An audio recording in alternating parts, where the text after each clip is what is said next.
Howard and Jerry back here on our signing day special. We mentioned at the top of the show, big news for Michigan. They got Rayshawn Benny just recently to say no to Michigan State and yes to the Wolverines. Yeah, really didn't catch a ton of wind about this until recently. It seemed like he was pretty solid with Michigan State. Big need fill for Michigan. They needed defensive tackles. They ended up getting 3 today. In-state guy who we think could have been a 4-star prospect on the other side of the ball, too. Was an outstanding high school offensive lineman. Michigan recruited him as a defensive lineman with the first school to do so. I think that went a long way. So despite a frustrating and disappointing season this past fall, Michigan's got a top 10 class nationally speaking. And these top 2 guys, J.J. McCarthy, the quarterback, and Donovan Edwards, the running back, we were lucky enough to talk to them back in December. I'm committed to this university for a lot more reasons than just the game of football. And I mean, the role I was kind of stepping into was being a leader of this class and being able to keep our guys together and keep our guys committed and just kind of get the same guys, kind of like Donovan Edwards today when he committed, and hopefully Xavier Worthy. And it's just awesome to be surrounded with this type of mold and these type of guys and kind of play the role of keeping everything together with them. What have you been told about your chance to play, to make it on the field next year? I mean, I'm going in with the same mindset as I was going to go in before, because it's just I'm going to work as hard as I can to do whatever I can to win football games, whether that be holding the clipboard or playing behind Cade and Joe and learning from them or starting. It's all just whatever the coaches want and whatever we need to win football games. We just heard from your teammate, J.J. McCarthy. What's your relationship been like with him? Hey, that's crazy that you say that's my teammate now. But me and JJ, our relationship is very tight. The first time that me and JJ, we met each other, it felt as though like we knew each other our whole lives, if that makes sense. I asked this to JJ. I'll ask you, too. What have you been told about your chance to hit the field this upcoming fall? I mean, we just got to compete. I haven't been guaranteed a single thing. Just like at West Bloomfield, nothing was guaranteed to me at all. I had to come in and show why I'm going to be a starter.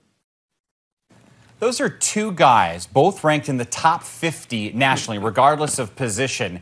And Howard, I kept asking those questions because I think it might happen, maybe with Edwards at least, because, listen, Notre Dame wanted him, Oklahoma, Georgia wanted him, and they weren't going to put him on the bench and say, wait a couple years. Yeah, no doubt about it. I think this young man has so much talent. The upside is there. I haven't been this excited about a highly recruited player or highly ranked player going to Michigan than I have been watching him for the first time. He's got it all. He can catch the ball out of the backfield. He has breakaway speed. He has outstanding balance and vision. And he's going to be a guy that's going to have an opportunity to play day one.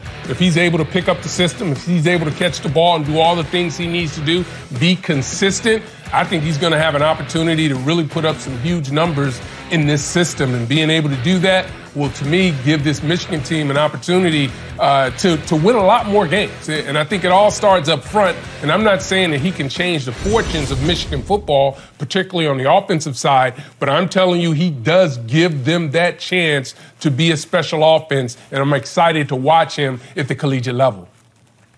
Yeah, when we were sitting here in December and looking at that early signing class from Michigan, one of the positions that I kept getting asked about was where are they going to bring in some size on the defensive line? So you fast forward to today, we just talked about Rayshawn Benny. They also added George Rooks as well as Ikechukwu Awana. And I think that there's some hint as far as what they may run defensively with Mike McDonald. These are guys who are versatile, but George Rooks and Rayshawn Benny can be your defensive ends in a 3-4. Awana can be your nose in that system. So if Michigan does go with that, I think they have guys here who fit into that. George Rooks was a really good get. Another guy who looked like he was going to go elsewhere. They flipped the other 2. Rooks wasn't committed elsewhere, but it did look like he was going to choose a different school for a minute. Michigan came back around on him. So 3 outstanding gets, turning a need position into a strength of this class.